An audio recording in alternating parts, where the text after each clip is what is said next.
Exercise 4.3 का question number 8 है। In countries like USA and Canada temperature is measured in Fahrenheit, whereas in countries like India it is measured in Celsius. Here is a linear equation that converts Fahrenheit to Celsius.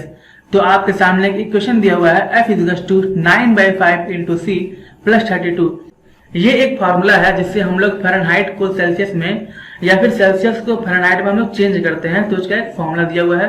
तो आपके सामने यहाँ पर कुछ question दिए हुए हैं, 5 question है, जिसमें से पहला क्वेश्चन दिया हुआ है draw the graph of the linear equation above using Celsius for x axis and Fahrenheit for y axis। तो यहाँ पर आपको क्या बोला है कि यहाँ पर आपको एक इक्वेशन दिया हुआ है। इस इक्वेशन में ये जो आपका सेल्सियस है वो आपका x एक्सिस पर लाई करेगा और जो फ़ारेनहाइट है वो y एक्सिस पर लाई करेगा। तो जब हम लोग ग्राफ बनाएंगे तो ग्राफ में हम लोग यहाँ पर शो कर देंगे कि जो x एक्सिस है वहां पर आपका सेल्सियस लाई करेगा और जो y एक्सिस है उसमें क्या हो जाएगा, आपका फ़ारेनहाइट लाई करेगा। अब हमें क्या करना है, हमें उसका ग्राफ ड्रा करना है। तो हम यहाँ पर क्या कर देंगे, f के प्लेस पर हम रख देंगे y, ठीक है। यहाँ पर हो जाएगा y = 9/5 × x + 32। क्या हो गया है, यहाँ पर f के प्लेस पर y हो गया है क्योंकि जो y एक्सिस है उस पर फ़ारेनहाइट लाई कर रहा है, और c के प्लेस पर यहाँ पर x हो जाएगा क्योंकि x एक्सिस पर सेल्सियस लाई कर रहा है। तो हम फॉर्मूले को रिपीट करते हैं। फॉर्मूला क्या था, y = 9/5 × x + 32। तो ग्राफ ड्रा करने के लिए हमें कोई x कोऑर्डिनेट और y कोऑर्डिनेट चाहिए होता है। तो हम लेट कर लेंगे, लेट मान लेंगे कि x के वैल्यू क्या है, 0 है, तो हमें फाइंड करना है y का वैल्यू। तो यहाँ पर हम पुट कर देंगे x का वैल्यू 0, तो हो जाएगा आपका y = 9/5 × 0 + 32 हो जाएगा।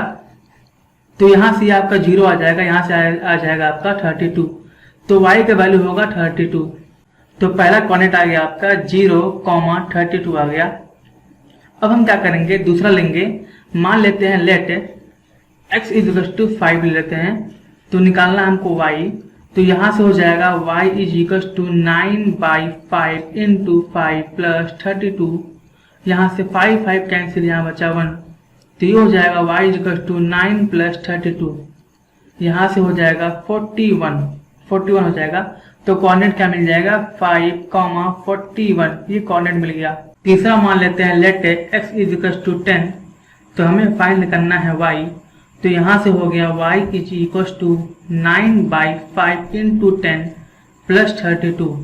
तो 5 2 या 10, यहाँ से हो गया 18 + 32, आ जाएगा आपका 50 आ जाएगा।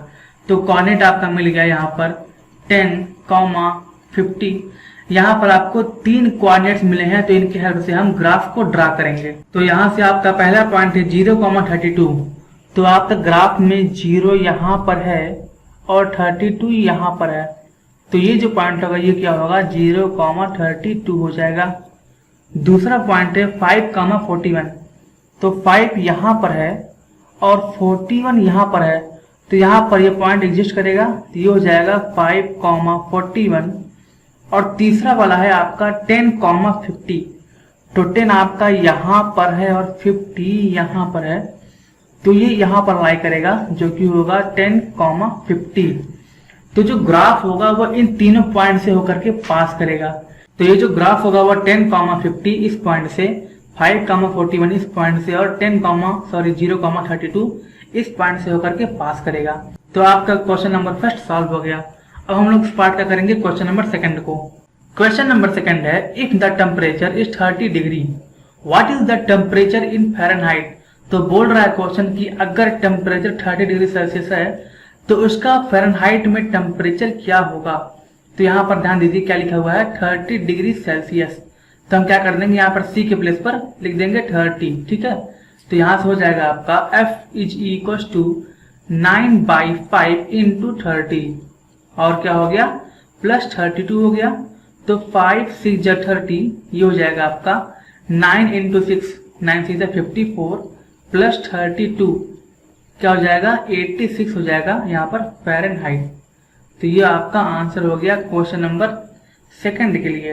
अब क्वेश्चन नंबर थर्ड है if the temperature is 95 degree Fahrenheit what is the temperature in Celsius. तो यहाँ पर क्या दिया हुआ है कि अगर टेम्परेचर फ़ारेनहाइट में दिया हो और 95 डिग्री हो तो सेल्सियस में उसका टेम्परेचर क्या होगा हमें बताना है।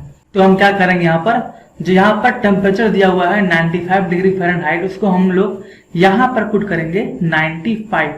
तो ये हो जाएगा 95 is equal to 9/5 into c plus 32 हो जाएगा। तो यहाँ से क्या हो जाएगा 95 minus 32 is equal to 9c/5। ये 32 यहाँ पर आ जाएगा तो हो जाएगा माइनस। तो 95 माइनस 32 ये आएगा आपका 5 minus 2 3, 9 minus 3 6 is equal to 9c/5। तो यहाँ से क्या हो गया c is equal to 63 into 5/9, 9 7 जा 63, तो ये हो जाएगा 7 5 जा 35 डिग्री सेल्सियस। ये आंसर हो जाएगा आपका क्वेश्चन नंबर 3 का। आते हैं क्वेश्चन 4 पर। तो क्वेश्चन 4 है, if the temperature is 0 degree Celsius what is the temperature in Fahrenheit, and if the temperature is 0 degree Fahrenheit what is the temperature in Celsius. तो यहाँ पर इस क्वेश्चन के दो पार्ट हैं। पहला पार्ट बोल रहा है कि अगर C मतलब सेल्सियस जो होगा वो 0 डिग्री सेल्सियस हो तो फ़ारेनहाइट क्या होगा, और दूसरा पार्ट बोल रहा है कि अगर फ़ारेनहाइट आपका 0 डिग्री फ़ारेनहाइट दिया हुआ है तो सेल्सियस में क्या होगा। तो हम क्या करेंगे, पहले हम लोग पुट करेंगे C पर 0, मतलब यहाँ पर हम लोग पहले 0 पुट करेंगे। तो यहाँ से हो जाएगा F is equal to 9/5 into 0 plus 32। तो क्या आएगा, ये हो जाएगा आपका F is equal to 32 degree Fahrenheit. ये हो जाएगा आंसर आपका, क्योंकि यहाँ क्या हो जाएगा 9/5 इंटू 0 0 हो जाएगा, बचेगा आपका 32। तो यहाँ से हो गया आपका 32 डिग्री फ़ारेनहाइट, ये आपका आंसर हो गया। अब हम पुट करेंगे F is to 0 degree Fahrenheit, मतलब हम लोग यहाँ पर पुट करेंगे 0 और ये आपका गायब हो जाएगा। तो यहाँ से होगा आपका 0 is equal to 9/5 into c plus 32। यहाँ से क्या आएगा, ये इधर आ जाएगा तो हो जाएगा minus 32 is equal to 9/5 into C, ये 5 यहाँ पर मल्टीप्लाई होगा तो माइनस 32 इंटू 5 और ये 9 डिवाइड हो जाएगा इक्वल टू सी। तो यहाँ से आ गया आपका 32 इंटू 5, 3 5 जा 150 हो जाएगा आपका 160/9, यहाँ पर हो जाएगा आपका माइनस। तो सेल्सियस जो होगा वो क्या हो जाएगा माइनस 160/9 डिग्री सेल्सियस। ये आंसर हो जाएगा क्वेश्चन नंबर 4 का। क्वेश्चन नंबर 5 है, is there a temperature which is numerically the same in both Fahrenheit and Celsius, if yes find it. तो क्वेश्चन क्या बोल रहा है कि ऐसा कोई टेम्परेचर है जिस पर जो फ़ारेनहाइट है और सेल्सियस है दोनों का जो वैल्यू है वो सेम हो। तो ऐसा हो सकता है, लेकिन क्या करेंगे इसके लिए हम लोग फ़ारेनहाइट और सेल्सियस दोनों पर जो वैल्यू होगा उसको हम मान लेते हैं सेम। तो क्या करेंगे हम लोग F पर मान लेंगे x और C पर भी मान लेंगे x। अब क्या हो गया, अब दोनों वैल्यू सेम हो गया। जैसे अगर हम बोलते हैं कि यहाँ पर 2 है और यहाँ पर 2 है तो दोनों क्या होता है, दोनों बराबर है ना, दोनों का वैल्यू सेम है। सेम तरीके से यहाँ भी अगर x हो यहाँ भी x हो तो क्या होगा, दोनों बराबर होंगे। तो ऐसे ही हमने यहाँ पर x मान लिया और यहाँ भी हमने x मान लिया। अब क्या करेंगे हम लोग इसको सॉल्व करेंगे। तो ये हो गया आपका x is equal to 9/5 into x plus 32। यहाँ से हो जाएगा x माइनस 32 is equal to 9/5 into x. इसमें होगा 5 का मल्टीप्लाई, तो ये हो जाएगा 5 into x minus 32 is equal to 9x। तो क्या हो गया 5x हो गया और यहाँ पर 160 इज इक्वल टू 9x। तो ये हो गया आपका is equal to 9x minus 5x is equal to minus 160। तो आ गया आपका 4x is equal to minus 160, x आ गया माइनस 40 डिग्री। तो मतलब 40 डिग्री ऐसा वैल्यू है जिस पर फ़ारेनहाइट का वैल्यू और सेल्सियस का वैल्यू दोनों क्या होता है, सेम होता है। तो आपका एक्सरसाइज 4.3 का क्वेश्चन नंबर 8 भी कंप्लीट हो गया है। मिलते हैं आपसे अगले वीडियो में नेक्स्ट एक्सरसाइज या फिर नेक्स्ट चैप्टर के साथ। तब तक के लिए धन्यवाद।